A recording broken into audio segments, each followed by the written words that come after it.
It started with fire. Not the poetic kind. Actual, searing, white-hot fire from the skies.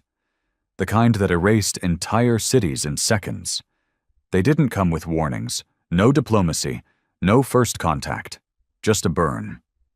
They called themselves the Virex Dominion, a race of insectoid overlords wrapped in chrome armor, each one standing twice the height of a man and thinking half as much of him. Their fleets ripped through Earth's defenses like tissue. Our satellites went first, then communications, then the power grids. Within hours, every major capital was dark. They didn't land on Earth to conquer. They came to harvest. People were taken, whole towns at once. Not for labor, not even for experiments. Just scooped up in shining craft, never seen again. Later, we'd learn they fed on neural energy. Human terror was their delicacy. Our pain, their addiction. At first, humanity broke. Soldiers surrendered, governments fell, survivors scattered into caves, forests, bunkers. The Virex had assumed that was it, that we were soft, that we'd roll over. They didn't understand what Earth was made of. They didn't know what losing everything does to a species. One survivor, a man the world only came to know as the General, didn't hide. He watched. From the ashes of incinerated cities, he walked. Through the remains of his burned-out home, he dug, until he found his daughter's necklace melted into the charred bones. He picked it up. Didn't cry, didn't scream. He promised. They left Earth after the first harvest. Arrogant, laughing in their cold, crackling language, assuming their job was done. But they missed something. Earth had learned. The General pulled together what little was left. Not armies, just people, broken people, angry people, smart, reckless, defiant people. Scientists who wired scavenged alien parts into working starship drives. Mechanics who soldered death into scrap. Hackers who broke the Virex's language and twisted it into code. Children who'd seen too much and didn't fear death anymore. It took 7 years. 7 brutal, grinding years in silence, under Earth's crust, building something from rage. The General led them. He had no rank anymore. The world had no countries, no flags, only scars, and his face was the one they followed. Not because he asked, but because he never stopped moving. The day came when Earth was no longer the victim. When the first ship, born of vengeance and stitched with alien guts, tore out of the sky in a thunderstorm and vanished into space. It wasn't pretty. It wasn't clean. It was fast, mean, and barely held together. But it worked. That ship was the beginning. They called it Retaliation 1. And then they sent the message. A broadcast hacked into the Virex Council's private intergalactic feed. Live, unfiltered, delivered straight into the chamber where they had once debated which sector to annihilate next. A figure stepped into frame. Clad in scorched armor, black eyes burning hotter than any reactor. No flag behind him, no speechwriters, only a growled sentence. You invaded Earth. Now humanity comes for you. And the signal cut. Panic erupted in the council chambers. The Virex had never feared anything. But something in that voice. It didn't ask for peace. It wasn't a warning. It was a promise. Cold, absolute, and human. They had awakened something ancient in us. Not magic, not gods, revenge. And it was coming. The General stood alone on the bridge of the Retaliation 1, his face lit by the cold blue glow of alien monitors. Everything around him was a mix of stolen tech and Earth's scrap. Virex processors hooked to human keyboards, engines wired with stripped copper coils from bombed cities. It was ugly, imperfect, barely held together by bolts and pain. But it flew. It hunted. Behind him, the rest of the crew moved like ghosts, people with nothing left to lose. Survivors, yes, but not in the gentle way people used to say it. These were men and women turned into weapons. Some had burns that never healed right. Others had limbs that clicked when they moved, cobbled together from broken exosuits and modified Virex parts. The youngest was 17. The oldest, a nurse from Ukraine, had watched her entire hospital turned into a feeding pod, and they were just the first ship. Back on Earth, more were being built underground, deeper than any satellite could see. The planet looked quiet from space, like it was still licking its wounds. But beneath the surface, rage was manufacturing a fleet. They didn't have a name for their movement. No one cared about banners. There was no anthem, no constitution. Just one rule: make the Virex bleed. The general didn't sleep much, didn't smile, didn't speak unless necessary. His voice had weight. It didn't command. It declared. People followed him because he wasn't chasing glory. He was chasing vengeance. He turned away from the monitors and walked through the bridge without a word. The crew parted in silence, eyes following him. He headed to the drop bay, where the real work happened. Below, 7 soldiers prepped gear, not uniforms, nothing that clean. Each one wore a patchwork of armor, leathers, metal plating, and scavenged Virex shielding. They moved efficiently, strapping on harnesses, checking weapons, sealing helmets. Among them was a woman named Wren. She'd once been a linguist, fluent in 7 Earth languages. Now she spoke only one: war. A scar ran from her left eye down to her jaw. Her younger brother had been taken during the harvest. She'd heard him screaming in her dreams for 5 years. Now she sharpened knives in her sleep. Another was Garo, a quiet mountain of a man from the Siberian resistance. He hadn't spoken since the night his village was turned into a feeding field. He carried a railgun so large it had to be mounted to his spine, each shot powered by a battery that glowed red when he was angry. They were preparing to board a Virex scout ship, one that had strayed too close to a dead asteroid belt.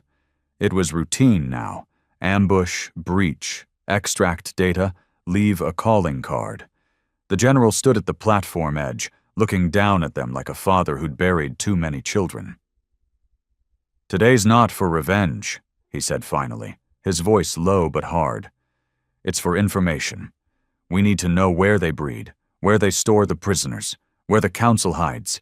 Get in, get it, burn the rest." Wren nodded once. No salute, no ceremony. The drop doors opened.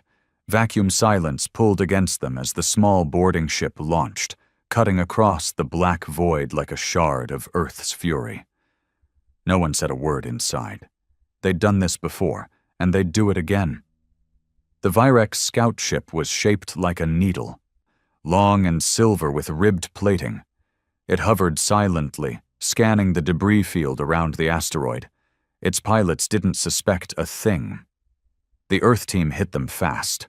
One breach shot through the side, another slammed into the engine pod. Within seconds, Garo's railgun caved in a bulkhead, and Wren was through the breach, 2 blades humming in her fists.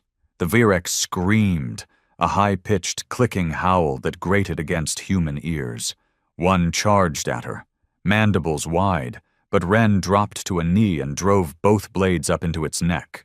Alien blood sprayed in a burst of neon green, sizzling against her armor. Inside 5 minutes, the scout ship was dead. Every Virex aboard, butchered. Garo pulled a data core from the control matrix and handed it to the tech. Juno, a quiet girl with burns on both hands and eyes that never blinked. She plugged the core into her arm rig and started decrypting. "Got something?" she murmured. "Coordinates. Not a shipyard, not a feeding ground. This is different. It's underground. Real deep. Old." Wren leaned in. "Council? Maybe. Or something worse." They returned to Retaliation 1 with the data. Back on the bridge, the general stared at the holomap as the location flickered in. It wasn't just coordinates. It was a fortress, hidden under the crust of a remote moon in Virex territory, shielded by ancient tech, guarded by thousands. "Looks like they're hiding something," said Ren. "No," the general replied. "They're hiding everything." He stood still for a moment, calculating. Then he gave the order. "Send the signal. Broadcast it again. Let the council know we're coming." The message went out once more. Across Virex-controlled space, into every ship, every city, every stronghold, the same voice, the same words. "You invaded Earth. Now humanity comes for you." And this time, it wasn't just a warning. It was a declaration of war. In the following days, Earth's scattered survivors began to rise. Pirates turned into freedom fighters. Scientists became saboteurs. Even former collaborators, humans who had once begged the Virex for mercy, switched sides, realizing mercy wasn't part of the deal. The Virex started noticing. Their ships began disappearing. Whole patrol fleets gone, stations torn apart in the dead of space, bodies left behind, always with one mark, burned into the walls in crude English. "We remember Earth," panic rippled through the Virex dominion. For centuries, they had been the predators, feeding off weaker civilizations. Playing God. But now, the prey had grown teeth. And worse, they were angry. The council convened in secrecy. 12 insectoid monarchs with gleaming carapaces and twitching limbs. Their hive minds buzzed with confusion and disbelief. "How?" one clicked. "How are the humans advancing?" "They are supposed to be primitives," another hissed. "They are not advancing," a third corrected. "They are becoming something else." Then the holoscreen lit up again. A face, scarred, silent, staring right at them, the general. He didn't speak this time, just stared. Until one of the council members twitched violently, unable to take the weight of that human gaze, and then the feed cut. "They are not coming for peace," the leader of the council admitted. "No," said the other. "They're coming to end us." On Retaliation 1, Juno stared at the latest data. "They're pulling back," she said, "evacuating minor outposts, moving key personnel to the moon fortress. They're scared." The general nodded. "Good." Ren narrowed her eyes. "What's the plan?" "We go there," he said simply. "We take their heart, and we squeeze it until they beg for mercy." Garo loaded his railgun. Ren cracked her knuckles. Juno locked in the coordinates. It wasn't just about Earth anymore. It was about making every species in the galaxy understand what the Virex had created. Humanity wasn't just fighting back. Humanity was becoming the monster they were afraid of. The moon hung silent in space, spinning slowly like it had nothing to hide. But beneath its gray, pitted surface lay the last place the Virex felt safe. Their fortress, their sanctuary, their rot. It wasn't marked on any star map. Buried deep under hardened crust, wrapped in quantum shields and forgotten tech older than their empire itself, it was where they made their final decisions, where they ran when the fire got too close. Now, the fire had followed them. Retaliation 1 drifted outside the outer perimeter, cloaked, silent, waiting. Inside, every crew member was geared up, not for a hit and run like before. This time, it was a decapitation strike. The general stood before the war table, eyes locked on the scan Juno had pulled together.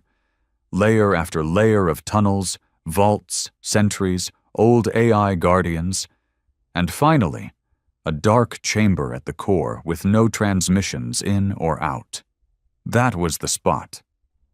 No need to ask what it was. That was where the council had crawled to hide.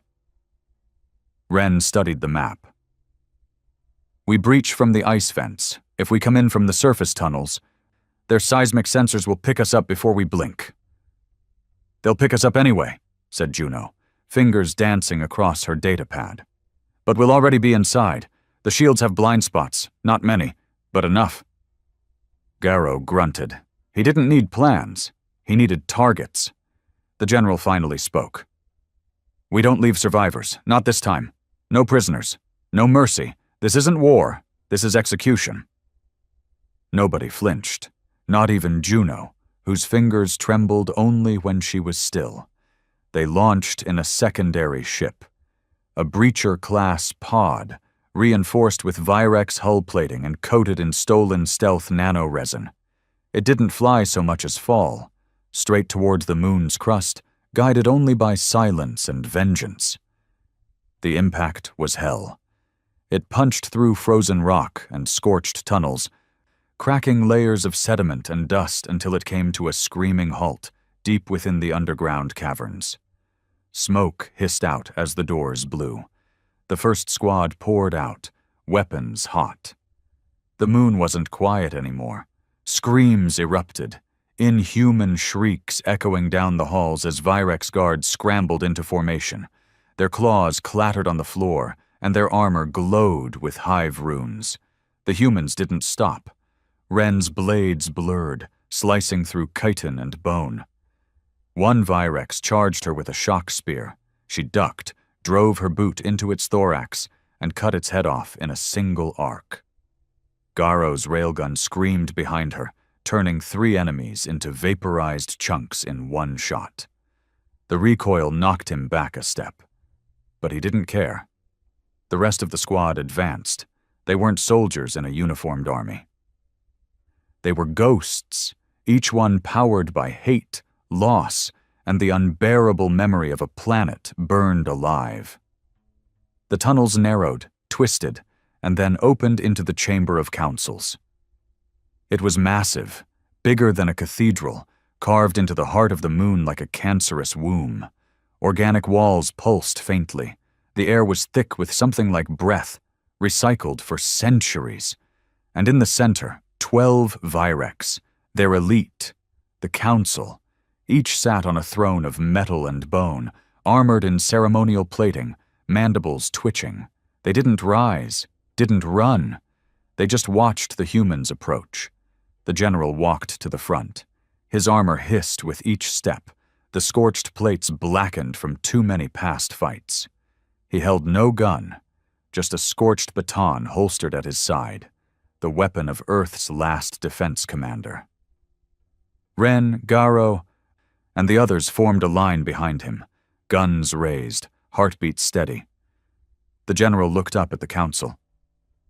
"You came to Earth and tore the sky open," he said, his voice cutting through the silence like a blade. "You stole our children, fed on our fear.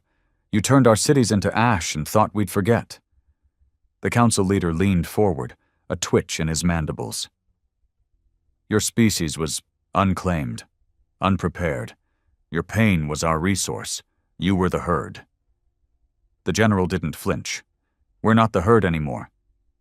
Another Virex spoke, voice hollow and insectile. "This retaliation is unsanctioned, against galactic protocol. You will—" Garrow stepped forward and fired. The blast hit the speaker dead center.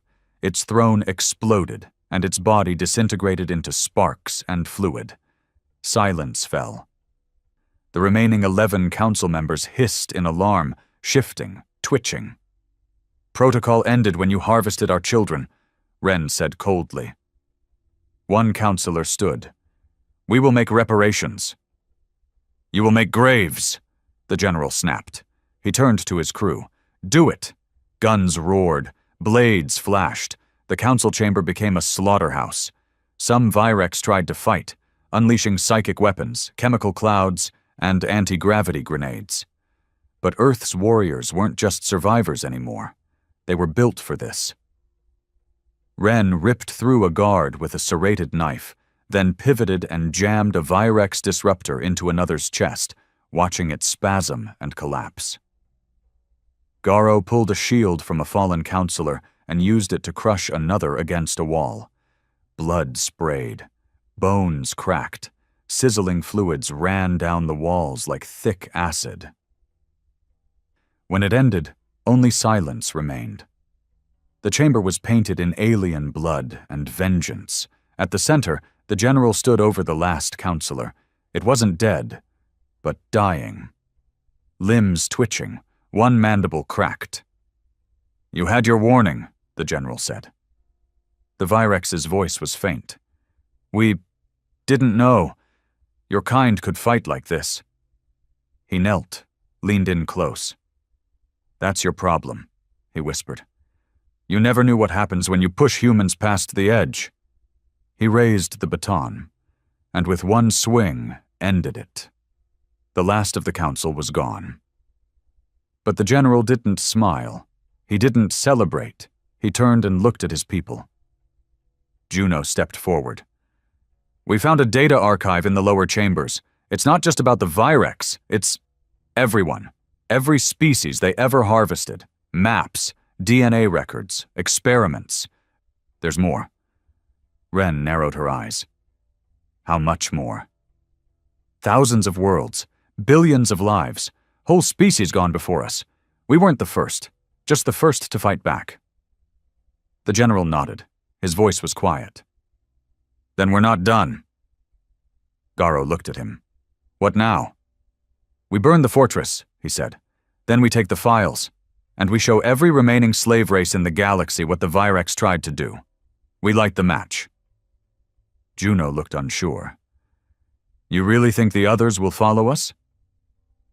The general stared at the alien walls, still pulsing faintly with forgotten horrors. "They will," he said. "Because we're not just a broken world anymore. We're a warning, and warnings spread fast." Ren walked up beside him. "And if they try to stop us?" The general didn't even blink. "Then we remind them what happens when you invade Earth." The moon fortress was gone. Hours after the last Virex counselor died, Retaliation 1 rose from the underground tomb, engines burning holes in the surface as the crew left behind a trail of fire and smoke. A chain of fusion charges detonated in the tunnels below, collapsing every chamber, every data vault, every dark secret. The whole moon convulsed. From orbit, it looked like a dying star exhaling one last breath. It was done. The council was dead. The Dominion had no head. But the war wasn't over. In fact, it was just beginning. Back on Earth, the ground crews received the signal, and when they did, everything changed. The data they'd stolen from the moon fortress was more than tactical maps or communication protocols. It was a confession, a black ledger of atrocities. Full DNA logs of extinct species, worlds glassed and harvested, experiments carried out on living children, evidence, brutal, undeniable, of what the Virex Dominion had been doing for thousands of years. And Earth wasn't the first. They were just the first to say no. It took less than 72 hours for the broadcast to reach the galaxy. Juno had decoded and stitched it together, splicing the visual horrors with the moment the general executed the final counselor. It wasn't polished, it wasn't sanitized, it was raw, death, blood, screams, and truth. The video started with the phrase, "This is what they did to us, what they did to you. We were broken, now we're fire." It went viral, not on social feeds or commerce links. It spread in whispers, in smuggler cantinas, in back-alley brothels, on prison moons, and in the scattered resistance nets of species long thought extinct. And the galaxy watched. Some were afraid. Others were inspired. The first contact came from the Therakin, a race of bone-skinned humanoids who'd once ruled 1,000 systems before the Virex turned their capital into a breeding station. The Therakin had been living underground, surviving off scraps, too broken to rise, until Earth showed them how. Then came the Urex Syndicate, a group of exiles turned raiders who'd been harassed and hunted for generations. They reached out with a simple encrypted message. "We have guns, we have ships, we want revenge." Within days, dozens of names started to echo across the black. Races with stories that mirrored Earth's, planets devoured, children stolen, cultures erased, and all of them looking to the same place: humanity. They didn't see humans as leaders or heroes. They saw them as a spark, but sparks turn into firestorms fast, and not everyone was cheering. On the fringe of the galaxy, systems still loyal to the Dominion panicked. Governors fled their posts. Former Virex allies activated defense grids. Neutral planets tightened borders. One of them, the corporate-run world of Braylon, put out a bounty on Earth's general. 1 trillion credits dead, double if captured alive. He never responded, but the next morning, Braylon's orbital tower was gone, and every bounty hunter station across the system found one message burned into their comms. He doesn't run. He returns fire. In space, Retaliation 1 didn't dock, didn't rest. The crew stayed on the move. Juno was running herself into exhaustion, decrypting the rest of the Virex files. Ren trained obsessively, like war was the only thing holding her together. Garo? He just sat by the weapons bay, polishing his gun, saying nothing. And the general? He was planning the next move. He knew what they'd done was just the first blow. The Dominion still had muscle, even if the brain was gone. There were warlords out there, biofactories still producing Virex spawn, slave fleets still operating. The head was gone, but the body was still thrashing, and Earth couldn't fight them all, not alone. So the general made a decision. He sent a message, but not to an ally. To the one race everyone feared more than the Virex, the Drakari. They were ancient, reptilian, cold-blooded in more ways than one. They didn't harvest, they didn't enslave, they simply watched, always silent, always distant. They claimed to serve balance, a fancy way of saying they stayed out of the fire until they were sure who was winning. But the general didn't ask for support. He sent them the footage, the full archive, the truth. And at the end of it, a single line: "Your silence makes you complicit." Then he waited. Days passed, then a week, until finally a signal returned.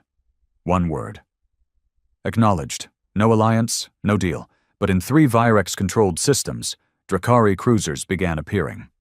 They didn't attack, just hovered, watching, waiting, letting the Dominion know their leash was off. Back on Earth, something else was happening. For years, the survivors had been focused on surviving, scavenging, resisting. But now they had momentum. New ships were being built, not just patched-together rust buckets, real war machines. Reverse-engineered from alien parts, powered by Earth's desperation and human rage. They called them Ashwings, sleek, vicious, fast, and they flew like death. The general ordered their first deployment to a rim world known as Carthos 7, once a feeding hub, now mostly abandoned. But the orbiting shipyard still operated under Virex AI protocols. He wanted it gone. The Ashwings moved in silence, and when they struck, there was no warning. Carthos 7's skies went red as the Earthborn tore through its defense grid. Garo's rail cannons dropped the station's shields. Ren's team boarded and tore through the remaining guards. Within hours, the entire structure was stripped, the AI core melted, and the human flag, now just a black insignia with a burning star, was left hovering in the ash. Message received. Across the galaxy, species began to take sides. Some warned Earth was becoming just like the Virex, unforgiving, relentless, vengeful. But others, they started painting that same black insignia on their ships, because vengeance was contagious. Inside the command deck of Retaliation 1, the general stood staring at a new map. It showed more than star systems. It showed where the Virex still had power, where allies were rising, where resistance flared up, where old enemies of Earth were watching, waiting. Ren entered, wiping blood from her armor. "They're scared of us now." The general didn't turn. "Not scared enough." She stepped closer. "We could end up like them." "Who?" "The Virex, angry, consuming, convinced we're right, no matter the cost." He was quiet for a long time. Then he said, "We don't take planets. We don't steal children. We don't feed on fear. We burn monsters. And then we walk away." She watched him for a moment. "What if the next monsters wear our faces?" The general finally turned, and for the first time his voice wasn't cold, it was tired. "Then I'll burn us too." Silence hung in the air, and Ren believed him, because the general wasn't building an empire. He was erasing one, even if it meant becoming the villain in someone else's story. It wasn't long before the galaxy started whispering a new name for Earth: the Black Flame. Not because of flags or politics, but because wherever the humans went, things burned. Systems that had been untouched for centuries, neutral zones, unclaimed space, dead worlds, were now active war zones. It wasn't just Earth's fleet doing the damage anymore. The fire had spread. The Therakine, the Urex, even rogue Drakari splinter crews. They all started flying with Earth's insignia painted somewhere on their ships. A burned star, a cracked planet, or sometimes just a black smear, like smoke across the hull. Not out of loyalty, out of fear and respect, because Earth was no longer a victim. It was a movement, but not all movements stay in control. The first signs came from a colony on the edge of Virex space, Deloran Sigma. Once a mining station, it had been abandoned after the first harvest, left full of bones and rust. A group of Therakine rebels had taken it back, using Earth's war code and broadcasting allegiance. The general hadn't ordered it. He didn't even know about it until the distress signal came in. They're executing Virex civilians, not soldiers, hatchlings, old ones. They say it's for Earth. They say it's justice. He stared at the message for a long time. The crew said nothing. Finally, Ren spoke. "We can't be everywhere at once." The general didn't look up. "We started this." Juno added cautiously, "They used our flag. They used your words." Garo loaded a cartridge into his cannon. He didn't need to say anything. His silence was answer enough. Retaliation 1 changed course. When they arrived, the colony was already soaked in smoke and ash. Fires flickered through the dome. Bodies hung from the girders, some Virex, some Therakine. Infighting had already begun. In the central square, a small crowd of humans, Therakine and Urex, stood over a pit full of burning corpses. One of them was giving a speech, loud and fervent. "They harvested us, so we harvest back. Earth showed us the way. We don't show mercy to monsters. We cleanse."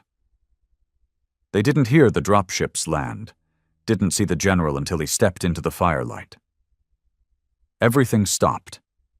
He walked through the crowd like he was walking into a memory, past the scorched walls, past the stench of melted armor and alien flesh, past the banners they'd painted, his insignia, his words twisted. Ren flanked him, blades drawn. Juno stayed back, scanning the area with cold eyes. Garo stayed behind with the ship, in case.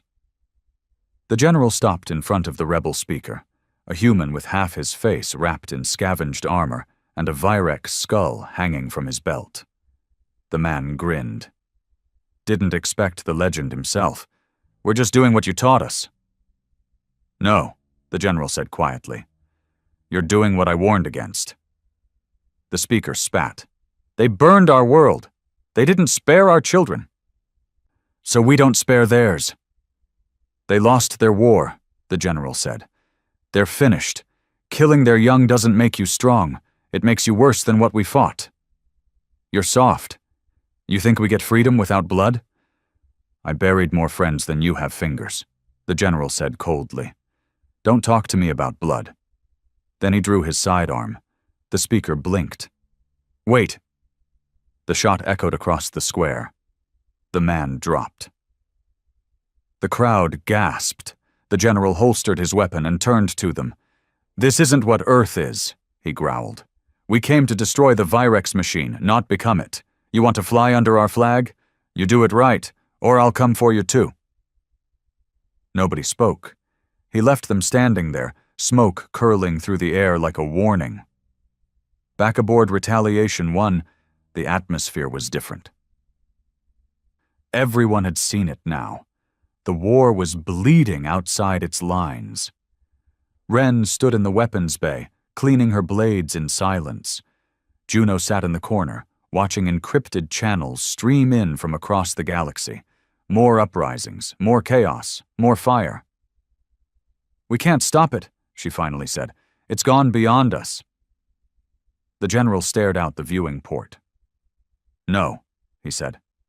It hasn't gone beyond. It's just reached the part where we have to choose what we are. Ren looked over. And what are we? He turned slowly. Not gods, not saviors, just people with guns and a promise to keep. Juno hesitated. There's a transmission. You should see it. He nodded. She patched it through. The screen flickered to life. A familiar face appeared. An old contact, real, from the Jinn Collective. A race of crystalline beings, once scholars, now scattered survivors. Rel's voice chimed with sorrow. You lit the fire, and it's burning away the shadows, but it's burning everything else too. We stand on the edge of freedom, or a second Virex empire, with a human face. The general didn't blink. Rel leaned forward. The galaxy is watching, and they're starting to wonder if they traded one monster for another. A day later, the call came from the Spiral Accord, a confederation of smaller species who had stayed out of the war until now. Their envoy didn't ask for help. They demanded an audience, a summit, not for peace, for accountability. Ren didn't like it. Feels like a trap, Juno agreed. They're afraid of us. They'll try to leash us, or worse. The general paced the bridge, thinking. Finally, he said, let them try. The summit was held on Orlin Station, neutral territory, halfway between the Outer Rim and the Dead Zone once ruled by the Virex. No weapons allowed, no guards past the airlock. The general walked in alone. Just him, his scars, his fire. Inside, a dozen species sat in silence as he entered. Representatives from the Gen, the Accord, even a few bold Therakin. Eyes followed him with a mix of awe and dread. He stood in the center. No chair, no smile. You asked for me, here I am. A Gen speaker floated forward. You've become a symbol. For vengeance, for fear, for victory. But symbols burn both ways. The general didn't flinch. We fought back, that's what this is. The Accord's envoy, a slug-like being with hundreds of blinking eyes, slithered up. And what comes after the fighting? Who decides which worlds fall? Who controls the fire you lit? The general's voice was gravel. We don't control it, we answer for it. So you admit you've lost control? He leaned in close. I admit I'm not trying to build an empire. I'm trying to finish a war.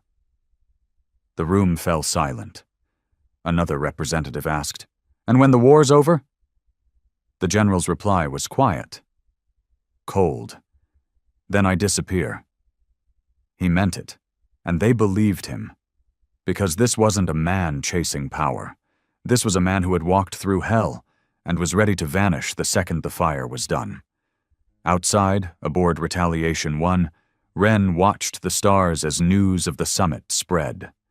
More factions were pledging allegiance, some for survival, some out of fear, others for the promise of vengeance. She looked over to Juno, who was monitoring a new spike in encrypted comms. They think he's going to build a new dominion, Juno said. Ren snorted. They don't get it. Juno raised an eyebrow. What don't they get? He's not building anything, Ren said. He's tearing everything down.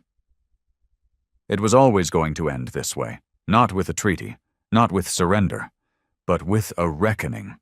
The Virex had one stronghold left, a megastructure buried inside a rotting asteroid belt in the Kandros expanse, so deep in radiation and debris no fleet dared go near it for centuries. It wasn't on any chart, not even in the Dominion archives. The general only found it because of a traitor, a former Virex engineer, defected. What was left of him anyway? Half his exoskeleton was fused with Earth scrap, and his translator stuttered like a dying engine. They found him crawling through a neutral port, whispering about the last cradle, a place where Virex DNA was still being cloned, where new generations of soldiers were being grown in secret, a place where the war was being reborn in silence. That couldn't be allowed. The moment the data was confirmed, Retaliation 1 changed course. This wouldn't be a strike. It would be an extinction. On the bridge, the crew sat in silence, the screen showing the rotating asteroid belt around the last cradle. The belt wasn't just natural rock. It had been seeded with dead warships, Virex cruisers, orbital cannons, even shattered Dominion cities ripped from other planets and rigged with weapons. A floating graveyard, now weaponized. They were protecting something. The general stood with his hands on the rail, eyes locked ahead. Juno fed in the data. There's no path straight in. Too much interference. We try to punch through the front. We lose half the fleet. Ren leaned over the star map. We go through the graveyard, fast, no lights, no comms, dead run. Garo just grunted and pulled the strap tighter on his rail cannon. They were all tired. Not physically, spiritually. Each fight took more than blood. It burned a piece of who they used to be. And now they were down to ash. The general turned. Call the fleet. We go in 12 hours. Ships arrived like ghosts. Not organized, not clean, just desperate. Human freighters turned into missile barges. Therakin speeder swarms. Urex mine ships fitted with railguns. Old Earth destroyers that hadn't seen daylight since the harvest. Painted black. Running hot. They didn't come for strategy. They came because this was the last fight. Across the fleet, a message played. The general's voice, raw and sharp. This is where we finish it. No negotiations, no mercy. This is for Earth. This is for the ones they took. This is the fire they lit. Burn them all. Then silence. Then engines roared. The assault began with a breach maneuver straight into the asteroid field. 5 ships were lost in the first 20 seconds, crushed by kinetic debris or shredded by ancient turrets. But the rest pushed through. Retaliation 1 led the charge. They moved like a scalpel, cutting through wrecks, weaving between husks of old Dominion cruisers. Garo's railguns blew apart defensive nests. Ren and her team launched from the secondary pod and boarded outer towers, slicing their way inward. Inside the cradle, the truth was worse than expected. It wasn't a base, it was a factory, a massive, pulsing hive of flesh and chrome. Virex embryos floated in vats the size of buildings, rows upon rows of chambers, each one growing a new soldier, thousands, maybe millions. This wasn't survival. This was a resurgence, a rebirth of the monster. The general stepped into the breeding chamber, flanked by Ren, Garo, and the rest of his elite. He looked up at the humming glow of the clone vaults. This is what they were hiding, Juno whispered behind him. Ren growled, "We kill every last one!" But then something happened none of them expected. From the other side of the chamber, a voice echoed, not in clicks, not in screeches, in human words. "General?" They turned. A man stood at the far end of the room. Human, or close to it. Armor was old Earth design, but the veins glowing under his skin weren't human. His eyes were bright, unnaturally so. Like someone had rewired his soul. He smiled. I wondered when you'd come. Ren raised her blades instantly. Who the hell? But the general stepped forward, jaw tight. He knew. The man, Rhett, had once been one of his own. A commander during the first counter-offensive. Brilliant, ruthless, gone rogue after the second Virex siege. Thought dead. But he hadn't died. He'd been taken. Rhett smiled wider. You wanted justice. I found survival. They showed me things, General. Not all of them are monsters. Not all of us are heroes. You're working for them? Ren spat. I'm working for the future, Rhett replied. One where we don't wipe out every species we hate. One where we don't burn the galaxy down just to feel whole again. Juno whispered. He's been spliced. Look at the veins, the language lag. He's not just infected. He's integrated. Garrow aimed. The general raised a hand. He stared at Rhett. Why? Rhett's expression finally cracked. Because you made it about vengeance, not rebuilding, not healing, just burning. I couldn't follow you anymore. You think letting the Virex rebuild will help anything? I think becoming them won't either. For a moment, silence. Then the general stepped forward, slow and steady. No flags, he said. No empires, just justice. Rhett sighed. Then I guess this is where we end it. He raised his weapon, but Ren was faster. She surged forward, blades drawn. They clashed hard, her steel against his alien-boosted strength. The room exploded into violence. Juno ducked and fired EMPs into side terminals. Garrow unleashed a rail burst that collapsed the embryo tubes behind them. The crew fought like it was the end. Because it was. The fight between Ren and Rhett was brutal. She was human rage. He was calculated, enhanced control. Every hit felt like hitting history. They weren't just fighting. They were arguing with the past. Finally, she fainted low, slid beneath his guard, and stabbed upward, right through his chest. Rhett gasped. She leaned in. You died when you chose them. He smiled faintly. No, I died when I lost faith in you. Then he fell, and the lights in the chamber started to dim. The general gave the order. Burn everything. The fleet outside began to retreat, dropping fusion warheads behind them. The cradle started to shake. Garrow wired explosives through the control spires. Ren set charges in the vats. Juno uploaded a virus into the cloning core. They left nothing behind. As Retaliation 1 lifted off and the last cradle crumbled beneath them, the general stood at the viewport, silent, watching it fall, not in triumph, in mourning. Ren walked up beside him.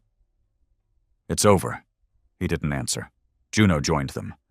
All major signals gone. No more labs. No more Virex chain of command. It's done. The general finally spoke, his voice soft. We're still here. She frowned. What do you mean? He turned, tired, older than he looked. They're gone, but we're still here, with everything we did, everything we became. Garrow entered the bridge and handed him something. Rhett's insignia. The general stared at it, didn't speak, then tossed it out the airlock. The last cradle was gone.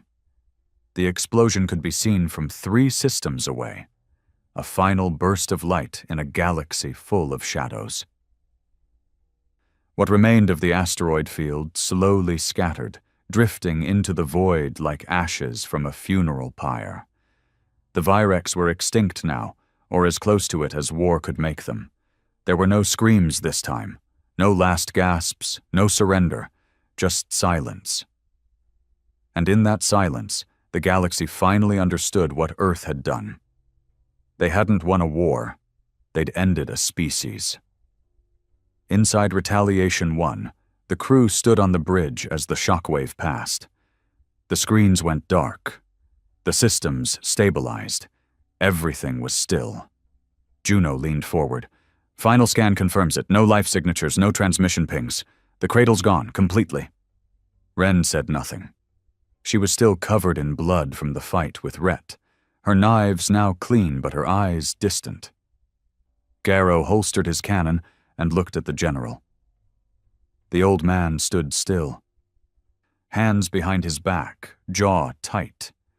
He had watched the Virex destroy Earth's skies, watched them harvest entire cities, watched them crush every plea for mercy.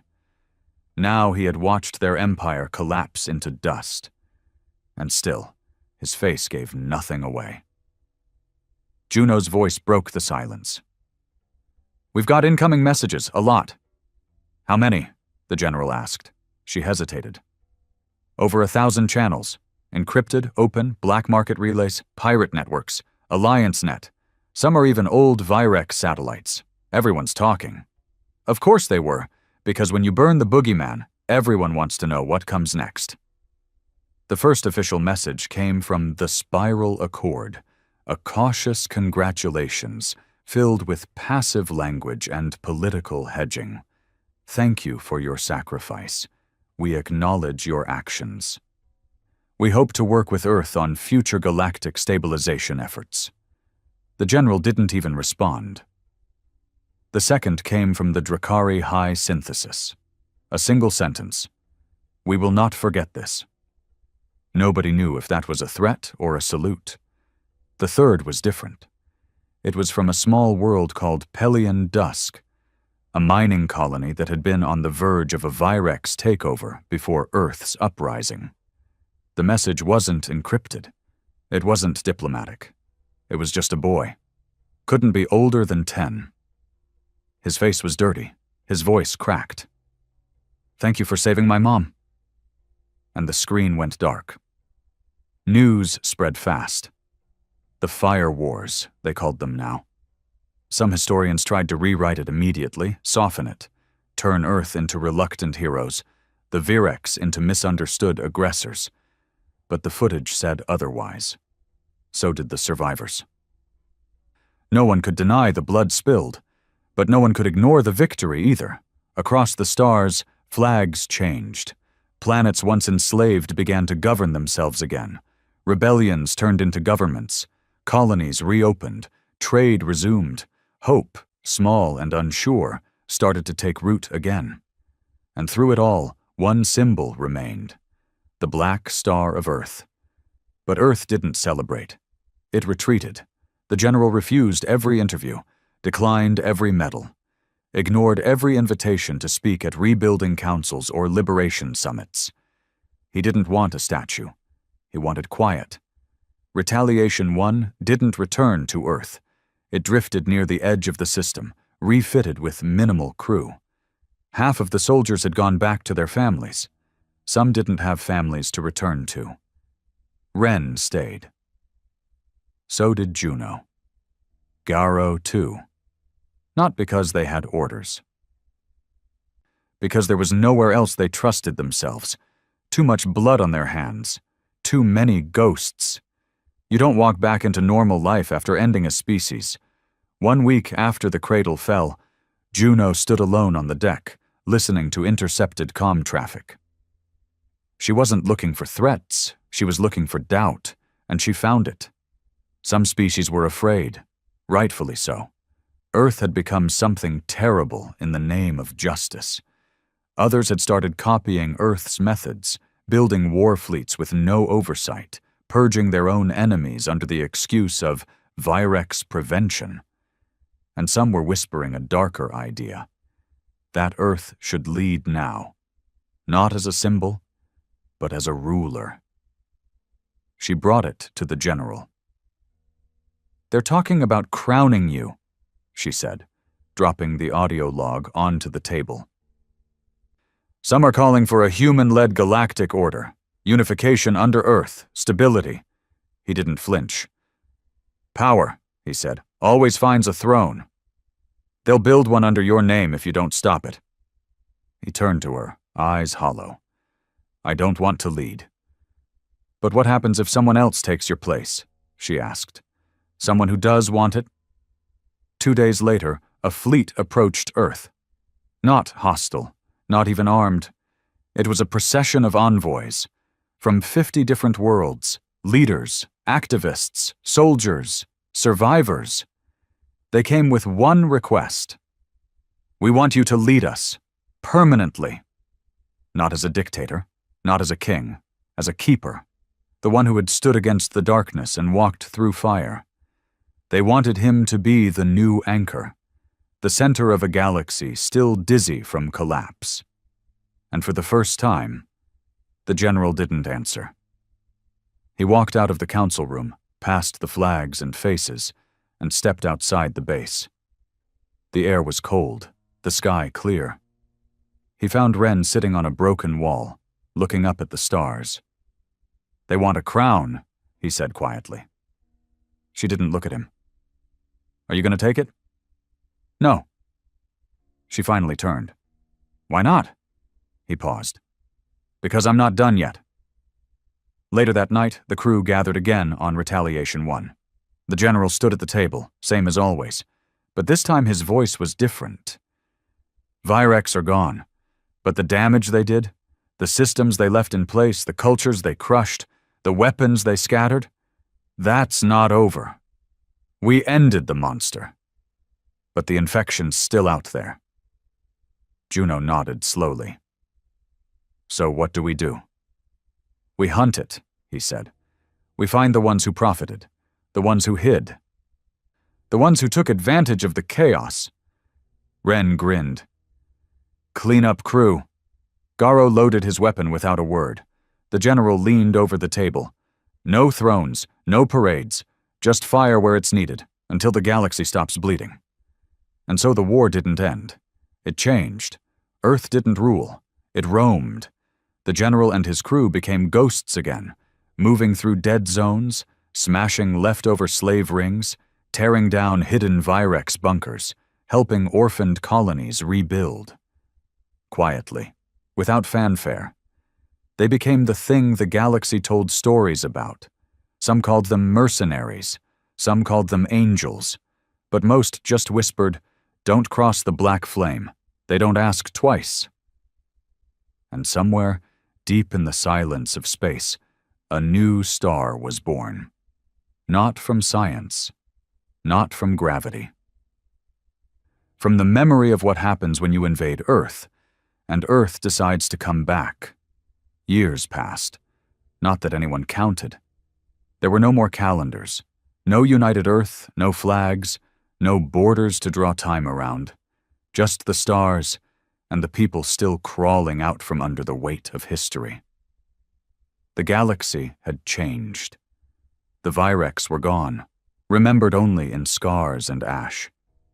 The name Earth still stirred caution and reverence in the airwaves.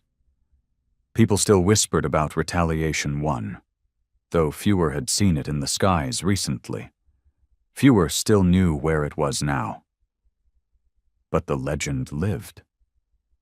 They said it drifted in silence, somewhere on the edge of the known systems. Not because it was broken, not because the war was over, because the crew inside had finally stopped running. And the man at the heart of it, the general, had done something no one expected. He disappeared. Ren found him 3 years after the last mission, not by accident. She'd been looking.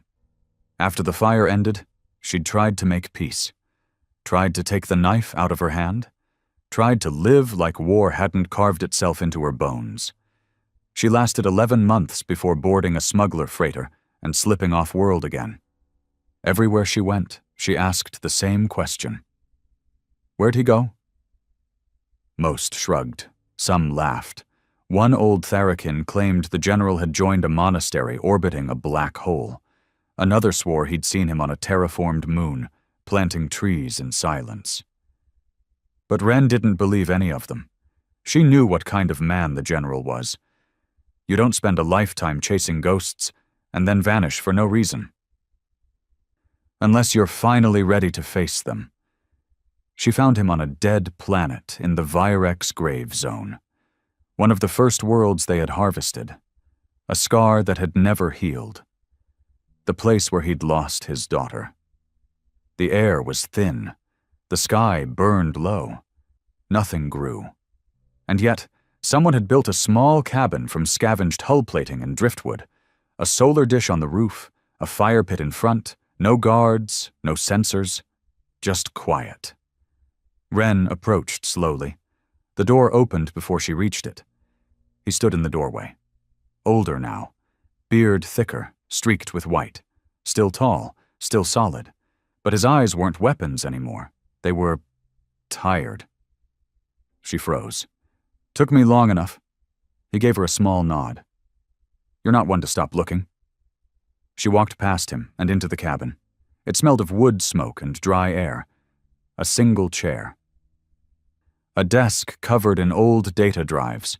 A cracked photo. Her, Garo, Juno, and him. They sat in silence for a long time. Finally, she spoke. You just walked away? He didn't answer. She leaned forward. You burned the galaxy and then vanished. You don't get to do that. People still talk about you like you're some goddamn myth. I didn't want to be anything, he said quietly. That was the problem. She looked at him. You left us. He looked back, and the pain in his face was honest. No, I left. It, the war, the fire, the weight. You didn't finish the job. He shook his head. There's always another tyrant, another evil hiding behind a flag. I realized I wasn't killing monsters anymore. I was keeping the war alive because I didn't know how to stop. She looked away, jaw tight. Outside, the wind howled across the cracked plains. You know what the galaxy's doing now? She asked. It's healing, slowly, sloppily, but it's trying. He nodded. Good. Without you.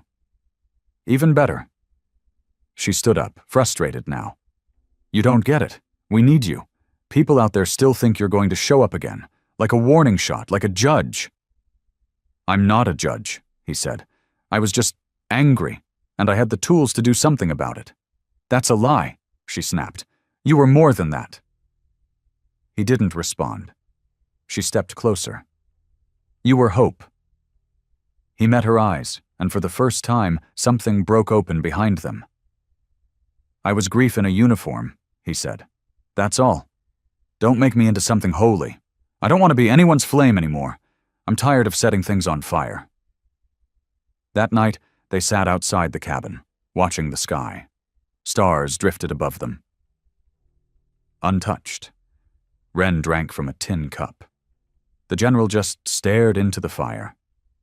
She finally asked the thing she'd never dared before. Do you miss her? He didn't answer for a long time.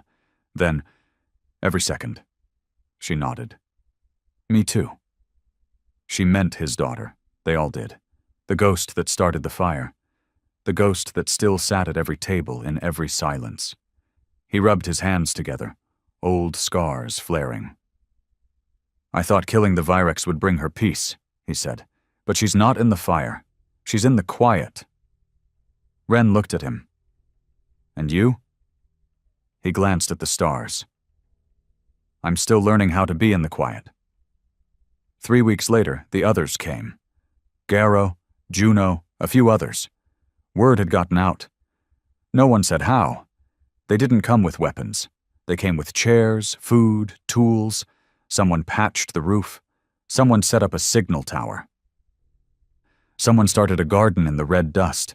No speeches, no uniforms, just people who had once burned with a purpose, now trying to live.